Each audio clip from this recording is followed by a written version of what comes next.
right from the beginning we always hit it off very well, and I think at the moment I have to say he's as good as I've ever seen him.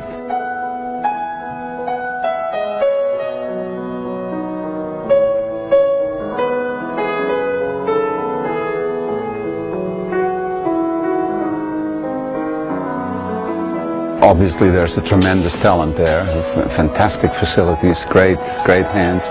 But what I like very much about him, and from the first time that I worked with him, is there's a naturalness to his playing that is great. I think it just, it flows out of him, and it's not filtered with trying to manipulate the music. And he is a joy to work with. He's an absolute joy to work with.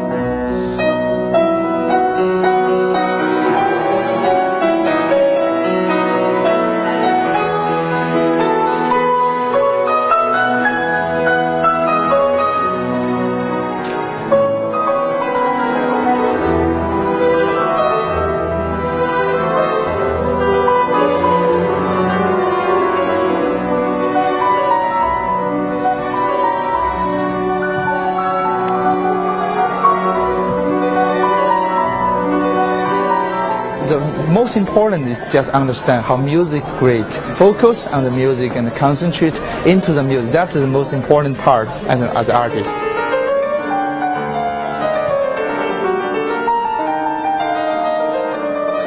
So when you're giving these master classes, is it all about the playing and the techniques, or do you tell them other things about yourself, like the audiences and how to deal with that? There are so many things, but first they must understand music. They must understand composer, what composer wants to, to tell.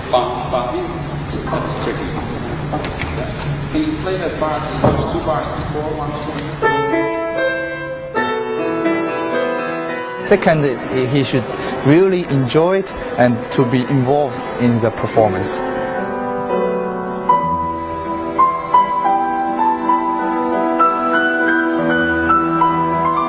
Do you enjoy doing this sort of thing, the master classes? I have done few times, but I was very interested, also very enjoy to communicate with those children and those young talent. Yeah. So it looked like there were thousands of people who were lining up to see you, and the auditorium was already getting really full. Yeah. What do you feel like when you walk out onto stage in front of all these people? Does your heart start beating really fast? No, I think this is a so exciting moment, especially when you play, and but you never think about the mistake. Especially talent or the pianist, they don't need to think too much about the playing, especially making mistake. I also did that sometimes in concert mistake, but for myself, I think I really hope to focus and into the music, and then you forgot everything and just think about music. So what happens if you make a mistake? Do you just stop? No, I never think so. Maybe audience heard the mistake. For myself, I just think beautiful music, beautiful melody, beautiful tempo, everything is so great. You've got to be really good if you can make the mistake sound beautiful.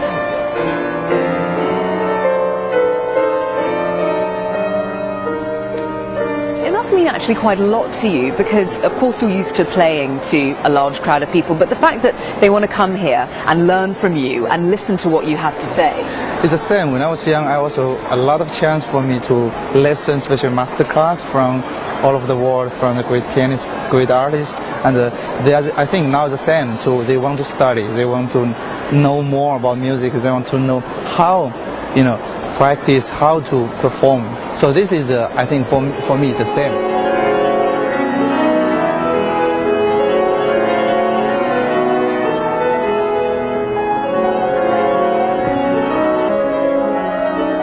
So 你可以想得更轻松和愉快和自然一点，而且你可以把你想要表现的都给自然去表达，不要去想这个。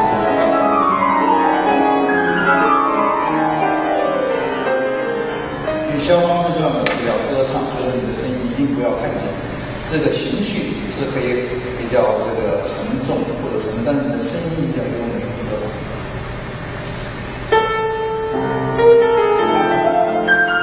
Now your musical journey started when you were 4 years old and you decided to take up the accordion because you saw somebody playing it in a shopping mall. What do you remember about that time? Well, that's a very long time ago. Actually, I can't remember anything, but I think that time is very passionate. When I heard and especially saw the recording, I have a lot of interest that wants to try and to play. So very simple. You switched to piano at the age of 7. Do you remember anything about that, like the first time that you saw a piano or that you played? First time I saw the piano, I was so surprised the piano can make so loud, the sound so big, and of course different with accordions. It's so big, and also the keyboard when you touch it makes some very unique sound. But I don't know in that time what kind of make this very unique sound. But just really got a lot of passion, very exciting, and I want to study, I want to play. But also besides that, piano I don't need always take with me like accordion. Accordion, yeah. It's very heavy. It's very heavy. A piano you just sit there and play, and more simple. Seems to be more simple in that time. What I think. Do you remember a time where you thought, wow, I'm really good at this? Since I had the first performance, I think when I was 9 years old, and after 2 years study, and it's in the it's a kind of open class from my teacher, Professor Dan, and I played 3 or 5 pieces, and everybody was, I remember, was very surprised, and I feel, in that time I also feel I played so good. And I first time for me is play for the kind of public audience, and also a lot of people there, and I play every day what I practice, and I got a great feeling, and I think it's so different when I'm playing on stage, and I mean totally different when you get a lesson or when you practice. So that time I think, wow, this is a very interesting things. I read though that at the age of 9 you decided that you wanted to quit, that you wanted to give up the piano. How come? Well, that time my hands is quite not so big, and some piano teacher says maybe you're not so good in the future because the hands too small, so a lot of keys you can't play. Because you couldn't reach the octave? Yeah, I cannot still have 2 keys. 2 keys. You were only 9. Well, but my teacher, Professor Dan, said, no, he's a good talent, and he had wonderful, he plays so good, and I think don't give up. Please keep study. You often hear child prodigies, say that they feel like freaks, that they don't fit in, they can't relate to other people their own age. Yeah. Did you ever feel like that? I think it's fine because also I had a normal school life. I think quite normal, just more practice time than more play time. So I think my life until now is still, I think it's exciting.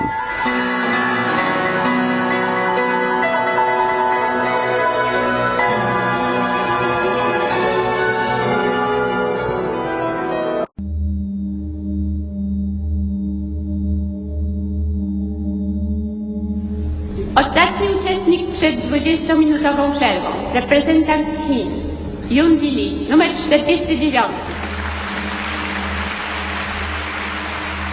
When I went to the competition, I never think we'll win. My teacher just let me focus and don't think too much. I just close my eyes, and the first notes come out.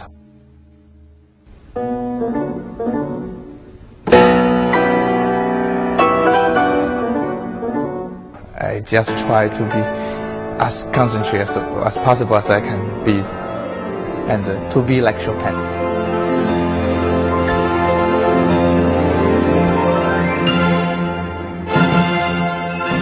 In that moment, I can see Chopin.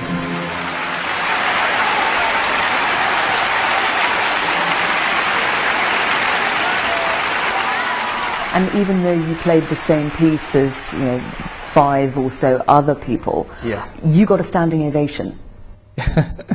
After the last notes, I feel all the people really get very warm, get very hot.